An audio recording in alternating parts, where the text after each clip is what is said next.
Hello प्यारे बच्चों, कैसे हो आप सब। आई होप आप सब अच्छे होंगे। तो आज की इस वीडियो में हम क्लास 10th का वर्कशीट नंबर 79 करेंगे। यह हमारी विज्ञान की वर्कशीट है बच्चों, 1 फरवरी 2022 की। आज का जो हमारा पाठ है वो है हमारा पर्यावरण कचरा प्रबंध। तो बच्चों, कचरा जो होता है उसका प्रबंध किस तरह से किया जाए। जैसा कि आप सब देख रहे हो कि हमारा जो ये अर्थ है या ये जो हमारे जो दिन और इस पूरे वातावरण में इस पूरे पर्यावरण में जो दैनिक गतिविधियां होती है उसमें कई सारा कचरा रोज़ इकट्ठा हो जाता है। ठीक है। तो लिखा हुआ है कि हमारी दैनिक गतिविधियों में हम बहुत सारी अपशिष्ट सामग्री उत्पन्न करते हैं जो फेंक दी जाती है, और हमारी जीवन शैली में सुधार परिणाम स्वरूप अपशिष्ट सामग्री उत्पादन की अधिक मात्रा हुई है। और रवैये में परिवर्तन की भी एक भूमिका होती है, और जिसमें अधिक से अधिक चीज़ें हम डिस्पोजेबल बनने का उपयोग करते हैं।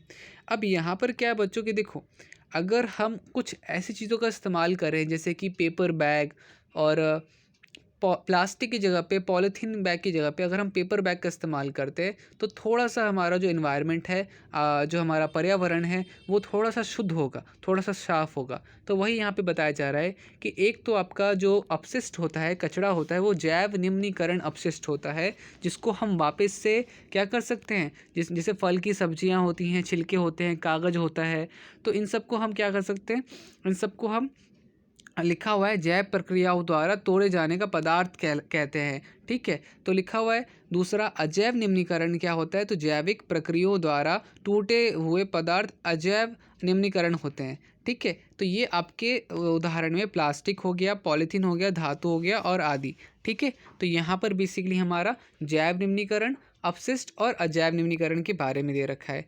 निपटान के तरीके, तो निपटान क्या होता है, सबसे पहला तो होता है बायोगैस संयंत्र। बायोगैस और खाद के उत्पादन के लिए जैव निम्नीकरण सामग्री का का उपयोग किया जाता है। दूसरा सीवेज ट्रीटमेंट प्लांट, ये क्या होता है, नदी से जोड़ने से पहले नाली के पानी का संयंत्र में उपचारित किया जाता है कि मतलब जो भी कचरा हो वो साइड में हो जाए और पानी नदी में फिर जाए, ऐसा कुछ। भूमि भरण, कचरे को निचली सतह में दबाया जाता है और बुलडोजर के साथ कॉम्पैक्ट किया जाता है। बुलडोजर से गड्ढा खोदा और उसके बाद उसमें कचरा डाला, फिर गड्ढा भर दिया, इस तरीके से। और फिर कंपोजिटिंग क्या होता है, जैविक अपशिष्ट को कंपोजर पिट में भर कर पौधों के लिए कंपोस्ट बनाने के लिए उपयोग किया जाता है। ये हमारा कंपोस्टिंग होता है। ठीक है बच्चों। अब इसके बाद कचरा प्रबंध में हमारे पास 4 तरीके होते हैं। एक होता है पूर्ण चक्रण। ठीक है। इसका मतलब है कि आप प्लास्टिक, कागज, कांच और धातु की वस्तुओं को इकट्ठा करके और ताज़ा प्लास्टिक, कागज, कांच या धातु को संश्लेषित करके या निकालने के बजाय आवश्यक चीज़ें बनाने के लिए इन सामग्रियों का रिसाइकल कर सकते हैं। ठीक है बच्चों। तो रिसाइकल करेंगे तो हमारे लिए बेनिफिट है। ठीक है, इस चीज़ के लिए। ठीक है बच्चों।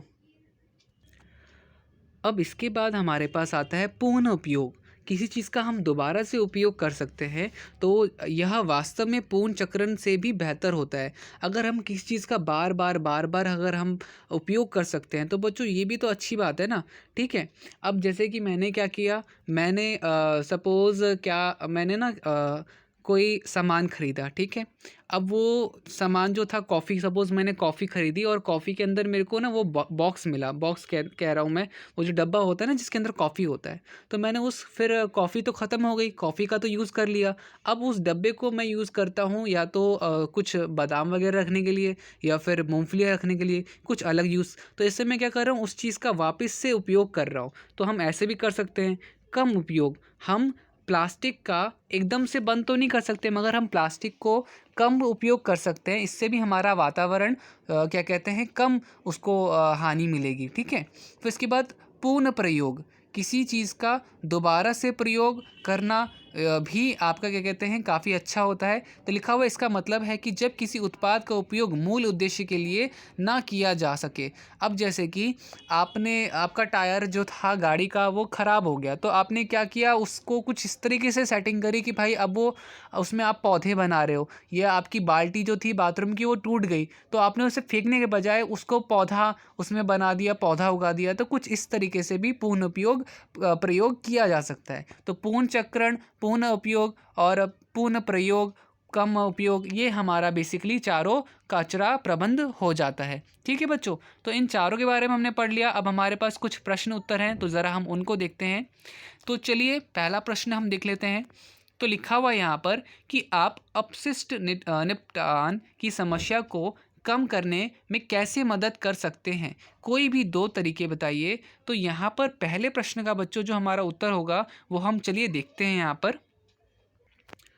तो अब यहाँ पर हमारा जो पहला प्रश्न हमने पढ़ा था उसका उत्तर यहाँ पर है। तो इन तरीकों से अपशिष्ट निपटान की समस्या को कम करने में मदद कर सकते हैं। सबसे पहला है हमारा बायोडिग्रेडेबल पदार्थ को गैर बायोडिग्रेडेबल पदार्थ से अलग करके। दूसरा हमारा हो जाएगा गैर बायोडिग्रेडेबल को कम करके पूर्ण उपयोग और पूर्ण चक्रण करके। तो बच्चों ये आपके पहले प्रश्न का उत्तर होगा, कृपया करके आप इसे लिख लीजिए। ठीक है, तो यहाँ पर हमारा पहला प्रश्न का उत्तर हो गया। अब चलिए हम दूसरा प्रश्न देखते हैं कि वो क्या दे रखा है हमें। तो अब दूसरा प्रश्न है, आप हमारे द्वारा उत्पादित अजैव निम्नीकरण कचरे के कारण होने वाली समस्याओं को सूचीबद्ध करिए। तो हमारे द्वारा हम किस तरीके से अजैव निम्नीकरण कचरे के कारण हमारी जो पर्यावरण है उसमें समस्या हो रही है। तो हम प्रश्न 2 का उत्तर देखते हैं अब यहाँ पर। तो बच्चों प्रश्न 2 का उत्तर यहाँ पर आपको स्क्रीन पर दिख रहा होगा कि कई खतरनाक मुद्दे हैं जो गैर बायोडिग्रेडेबल कचरे के उत्पादन के परिणाम स्वरूप होते हैं। ये सबसे पहला नाली का बंद होना। नाली का बंद होना, जब कचरा ज़्यादा हो जाता है तो आपने देखा होगा कि आपके घर के आसपास जो गलियां होती हैं उनका भी नाला, जब गटर जो सीवर जो भर जाता है तो काफ़ी परेशानी होती है। और जब उसमें से कचरा निकाला जाता है तो देखते क्या है, प्लास्टिक बॉल या फिर कुछ ऐसी चीज़ें जिसका क्या होता है वो गैर बायोडिग्रेडेबल कहते हैं, वो उसका डिकम्पोज होना बड़ा मुश्किल होता है। मिट्टी का विनाश होना और पारा, डीटीटी और अन्य रसायन का जैव आवर्धन। यह बच्चों हमारे दूसरे प्रश्न का उत्तर हो गया। आई होप आपको किसी भी तरह की परेशानी नहीं हो रही होगी इसको उतारने में। तो फटाफट से इसे उतार लीजिए और लगे हाथ चैनल को सब्सक्राइब कर दो अभी तक नहीं किया तो, और जो रेड कलर का बटन दिख रहा है ना उसे सब्सक्राइब करो और बेल आइकन प्रेस करो। ठीक है, तो चलिए अब दूसरे प्रश्न के बाद हम तीसरा प्रश्न करते हैं।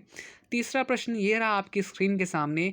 डिस्पोजेबल प्लास्टिक कप के बजाय डिस्पोजेबल पेपर कप का उपयोग करने के 2 फ़ायदे या लाभ बताइए। एक बात बताइए, फ़ायदे और लाभ में क्या फ़र्क है? कोई फ़र्क नहीं है सर, फ़ायदा ही लाभ दोनों सेम है। तो अब यहाँ पर प्रश्न पूछा गया है कि भाई प्लास्टिक की चीज़ों को ना यूज़ करके डिस्पोजेबल पेपर कप का यूज़ करने का क्या फ़ायदा है? तो चलिए तीसरे प्रश्न का उत्तर हम यहाँ पे देखते हैं। तो ये रहा आपके स्क्रीन के सामने तीसरे प्रश्न का उत्तर। तो ये बच्चों देखो लिखा हुआ है कि डिस्पोजेबल पेपर कप बायोडिग्रेडेबल होते हैं और इसलिए पर्यावरण के अनुकूल होते हैं। ठीक है, और आपका क्या है, प्लास्टिक के कप गैर बायोडिग्रेडेबल होते हैं और पर्यावरण के लिए हानिकारक होते हैं। ठीक है, और उसके बाद डिस्पोजेबल कप माइक्रोवेव सुरक्षित हैं, प्लास्टिक कप निश्चित रूप से नहीं हैं। पेपर कप अधिक कॉम्पैक्ट होते हैं, हम उन्हें हम उन्हें उखाड़ सकते हैं और यह सभी भी ठीक काम करेंगे। ठीक है, और लिखा हुआ है कि दूसरी ओर प्लास्टिक के कप इतने उपयोगी नहीं होते और आमतौर पर बहुत पतले होते हैं। यह हमारे तीसरे प्रश्न का उत्तर होगा। अब हम देखेंगे चौथे प्रश्न का उत्तर। तो बच्चों चौथा प्रश्न है, सीवेज ट्रीटमेंट प्लांट लाभ लिखिए। अब सीवेज ट्रीटमेंट प्लांट लाभ क्या है, ज़रा हम इसका चौथे प्रश्न का उत्तर देख लेते हैं। तो ये रहा आपके स्क्रीन के सामने चौथा प्रश्न का उत्तर कि STP एक सिद्ध तकनीक है जो हर समय विश्वसनीय प्रदर्शन प्रदान करती है। सीवेज ट्रीटमेंट प्लांट प्राकृतिक पर्यावरण को प्रदूषण से बचाए रखता है। और तीसरा, एसटीपी प्रदूषकों के उत्सर्जन के मानकों को पूरा करता है। यह हमारे चौथे प्रश्न का उत्तर है। फर्स्ट, सेकंड, थर्ड तीनों पॉइंट्स कृपया करके इसे अच्छे से उतार लीजिएगा। और ये क्वेश्चन कई बार एग्जाम में आया है तो इसको लर्न भी कर लीजिएगा, ठीक है। और लर्न करने से अच्छा है बच्चों कि एक बार ये आप पढ़ लो और खुद से बना के लिखोगे तो वो आपके लिए बेनिफिशियल रहेगा, ठीक है बच्चों। अब पांचवा प्रश्न देख लेते हैं क्या दे रखा है हमारे पास यहाँ पे। तो गाइस पांचवा प्रश्न आपकी स्क्रीन पे दे रखा है। यदि आप प्लास्टिक बैग को लिखा हुआ, यदि आप प्लास्टिक बैग को नहीं कहते हैं, नहीं मतलब कि भाई नो प्लास्टिक बैग नहीं यूज़ करना है, तो आप किस सामग्री के बैग का उपयोग कर सकते हैं और क्यों। अगर हम प्लास्टिक का बैग यूज़ ना करें तो किस सामग्री का बैग यूज़ करेंगे। तो चलिए इस प्रश्न का भी पांचवें प्रश्न का उत्तर लिख लेते हैं हम यहाँ पर कि आप जूट बैग या पेपर बैग का उपयोग कर सकते हैं, क्योंकि प्लास्टिक बैग की तुलना में वह आसानी से विघटित हो जाते हैं। आजकल भी कुछ प्रकार के प्लास्टिक बायोडिग्रेडेबल है। तो बच्चों ये आपके पांचवें प्रश्न का उत्तर हो जाएगा।